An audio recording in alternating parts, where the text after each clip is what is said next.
देखो, election commission के सिलसिले में मैंने एक अर्ज़ करना है ज़रूर। ये हमारा इंट्रा पार्टीज़ इलेक्शन जो है, ये मोर देन 1 साल इलेक्शन कमीशन में पेंड पड़ा रहा। इसका पहला नोटिस इलेक्शन कमीशन की तरफ से 4 दिसंबर 22 को आया था। 2 मौक़ों पे इलेक्शन कमीशन ने इस मैटर को ऑर्डर के लिए रिज़र्व किया और इसी दौरान 6 महीने ज़ाया हो गए।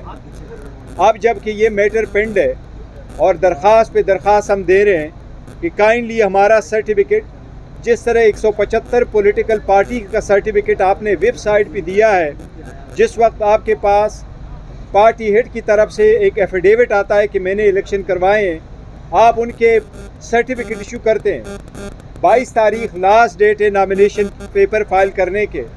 अगर हमारे कैंडिडेट्स अपने नॉमिनेशन फॉर्म पे लिखते हैं कि मैं पीटीआई से बिलोंग करता हूं और तब तक आप हमारे सर्टिफिकेट का इजरा नहीं करते, तो एक बहुत बड़ा रिस्क होगा कि हमारे कैंडिडेट फिर एज इंडिपेंडेंट कैंडिडेट के तौर पे आप मानेंगे, जिससे न सिर्फ मुल्क बल्कि जमहूरियत का नुकसान होगा, एक हार्स ट्रेडिंग शुरू होगी। इसलिए आज भी हमारे इलेक्शन कमीशन से पुरजोर मुतालबा है कि बराह करम इस मैटर की सेंसिटिविटी को मद्देनज़र रखते हुए, इस टाइम फ्रेम को मद्देनज़र रखते हुए जो कानूनी कार्रवाइयाँ हमने पूरी की है, बारहा की है, इसको पूरे करते हुए मेहरबानी करके इस मैटर को कंक्लूड करते हुए हमारा सर्टिफिकेट इशू करे और इस एंजाइटी को ख़त्म करे, इस अनसर्टेनिटी को आप काइंडली ख़त्म कर दें।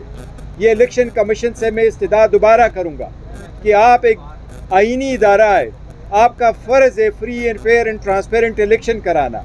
इसमें एक सबसे मेजर पॉलिटिकल पार्टी को कोई ऐसा इकदाम करना कि वो इलेक्शन प्रोसेस से बाहर हो, ये जमहूरियत के ख़िलाफ़ साजिश होगी। लास्ट नाइट हमने फर्स्ट टाइम वर्चुअल जलसा किया है। आपको बताऊं, 4 मिलियन लोगों ने उसको ट्विटर, फेसबुक और यूट्यूब पे देखा है। इतनी पॉपुलैरिटी आपको किसी भी और पार्टी की नहीं मिल सकती। हमारा 9 बजे शुरू हो गया था, 2 बजे के करीब मेरी आखिरी स्पीच थी। ये हमारी पॉपुलैरिटी है। इसलिए हम पुरजोर मुतालबा करते हैं कि हमारा सर्टिफिकेट हर सूरत इशू किया जाए 22 तारीख से पहले, ताकि जो नॉमिनेशन फॉर्म हम फाइल करें हमें रिस्क ना महसूस हो कि शायद हमारे जो कैंडिडेट है उसका कोई नुकसान हो सकता है। उनकी बहस के बाद आज हमारी बहस शुरू हुई।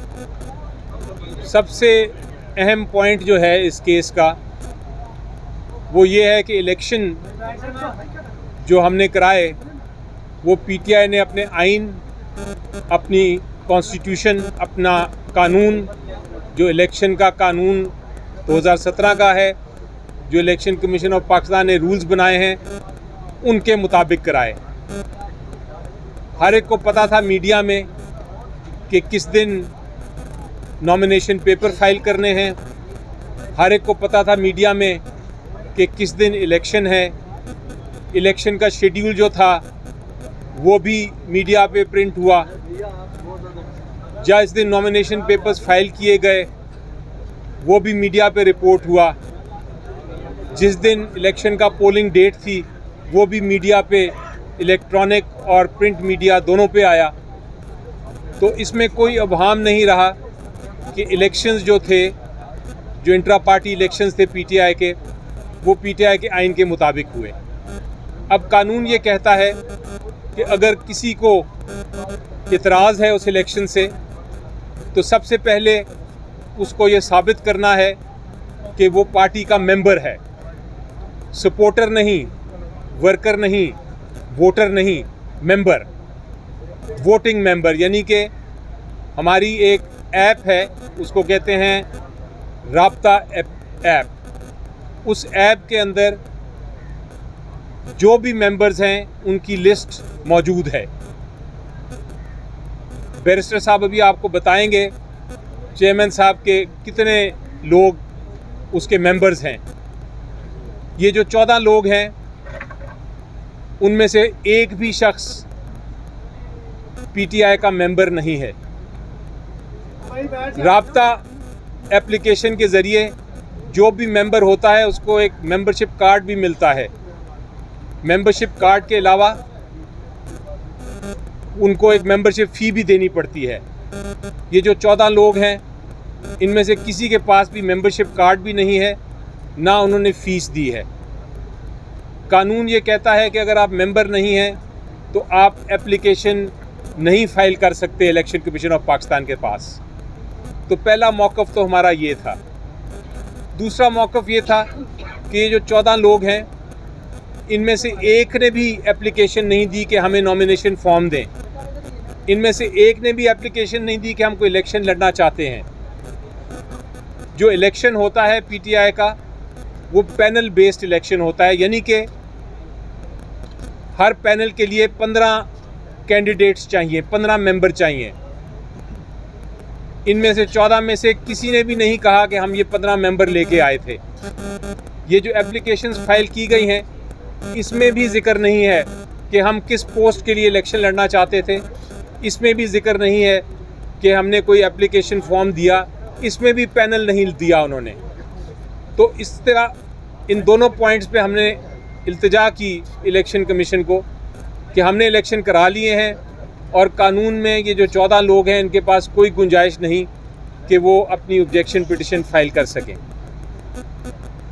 और इसलिए हमने इस्तदा की कि ये एप्लीकेशन जो हैं, इनको डिसमिस कर दिया जाए। इसके अलावा कानूनी टेक्निकल बहस भी हुई।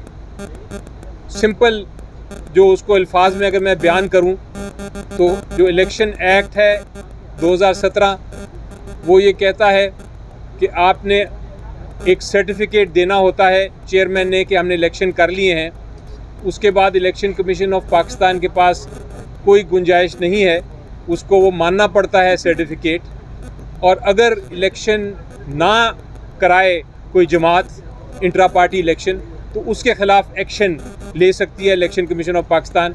लेकिन अगर इलेक्शन हो गए हों तो फिर उसके ऊपर इलेक्शन ट्राइब्यूनल की तरह इलेक्शन कमीशन ऑफ पाकिस्तान के पास कोई इख्तियार नहीं कि उसके ऊपर वो उसके निटी ग्रिटी में जाए, उसकी वैलिडिटी देखे, उसके शेड्यूल को एग्ज़ामिन करे। तो ये कानूनी नुकात भी बताए हमने इलेक्शन कमीशन को। इलेक्शन कमीशन ने पूरा मौका दिया दूसरी साइड को कि वो जवाब भी दे। मेरी नज़र में कोई मुनासिब जवाब हमारी इन बहस का नहीं दे सकी और इलेक्शन कमीशन ऑफ पाकिस्तान ने अपने जो ऑब्जेक्शन पिटिशन के केसेस थे, जो एतराज़ात के केसेस थे, ये 14 मेंबर लोगों के, उनको उनके ऊपर महफूज कर लिया फ़ैसला। और वो अब ये नहीं बताया कब अनाउंस करेंगे, लेकिन महफूज कर लिया। अब आया दूसरी बात जो बड़ी हैरानकुन और परेशान कुन बात है, और वो ये कि इलेक्शन कमीशन ऑफ पाकिस्तान ने अज़ खुद भी एक हमें नोटिस दिया था और कहा था कि आप इलेक्शन कमीशन ऑफ पाकिस्तान के इतराज़ात जो हैं, हमें इतराज़ात हैं कुछ, हमारे इतराज़ात भी उनका जवाब दें। वो किस किस्म के इतराज़ात थे कि जो सर्टिफिकेट फ़ाइल किया है उसमें साइन जो है चेयरमैन साहब का वो दाएं के बजाय बाएं साइड पे होना चाहिए। उसमें इस किस्म के इतराज़ात थे कि एक कागज़ आपने बड़ा लगाया, वो नज़र नहीं आ रहा, वो डिम है, उसकी बेहतर कॉपी दें। इस किस्म के इतराज़ात थे और एक दो और कोई कानूनी इतराज़ात थे। तो वो जो बाकी सारे इतराज़ात थे उनका हमने जवाब दे दिया और सिर्फ़ 2 या 3 कानूनी नुकात थे जिसके ऊपर इलेक्शन कमीशन ऑफ पाकिस्तान ने समाअत करनी थी। लेकिन आज जब वो जो 14 लोगों की समाअत ख़त्म हुई तो हमें एक कागज़ दिया गया कि जनाब कोई 40 से ज़्यादा सवालात हैं जिनके आपने जवाब देने हैं। वो जब मैंने देखे सवालात तो मेरे दिमाग में डाउट आ गया, अभाम आ गया कि ये इलेक्शन कमीशन ऑफ पाकिस्तान से क्या हो रहा है। 3 इश्यूज़ को 40 से ज़्यादा सवालात में तब्दील कर दिया गया। तो मैंने ये एतराज़ उठाया इलेक्शन कमीशन ऑफ पाकिस्तान के सामने और मैंने ये भी पूछा कि आपने 40 सवाल आपने कहा कि इंट्रा पार्टी इलेक्शन कराएं, हमने इंट्रा पार्टी इलेक्शन करा दिए। आपने कहा 20 दिन में कराएं, हमने 20 दिन में करा दिए। आपने कहा अपने 2019 के आइन के मुताबिक कराएं, हमने वो भी करा दिया। हमने इस खदशे से कि इमरान खान साहब को आप नाअहल ना कर दें एज ए चेयरमैन, हमने उनको कहा कि इलेक्शन ही ना लड़ें। वो हमने सारे कागजात जो कानून के मुताबिक इलेक्शन कमीशन को चाहिए थे वो भी कर दिए।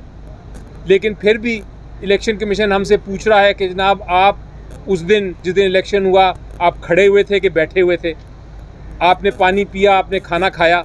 इस किस्म के सवालात जब आना शुरू हो जाएं तो मुझे मजबूरन पूछना पड़ा इलेक्शन कमीशन से कि क्या आपने ऐसे सवालात PMLN से भी किए, क्या आपने ऐसे सवालात पाकिस्तान पीपल्स पार्टी से भी किए, क्या आपने ऐसे सवालात बाकी जो जमातें हैं उनसे भी किए जिन्होंने इंट्रा पार्टी इलेक्शन किए, या आप ये 40 सवाल सिर्फ PTI के लिए लेके आए हैं।